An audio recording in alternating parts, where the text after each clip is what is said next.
கரு வெட்டி கட்டி மச்சினி மனசுல அம்பு விட்டான். மச்சினி கண்ணாடி மாட்டி கேட்டு என்ன பார்த்து நச்சுன்னு கண்ணடிச்சான். சுந்தமா புத்தி இல்ல மச்சானே, சொல்றதும் கேட்பதில்ல மச்சானே.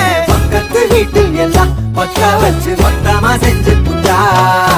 வாழ்க்கைய கெடுத்துட்டங்க மச்சானே, வந்தது அழுதிடுவா மச்சானே. ஏதாச்சும் பேச போனா உன் தங்கச்சி எட்டித்தான் ஓடி போவா. சாவிங்க என்ன பகலிங்க என்ன, உன்னுள்ள வச்சேதான் காப்பானே உன்ன. இந்த சோகம் உன் பக்கம் வந்தா எதிரே நின்னு மோதி வெற்றி கொள்வான்.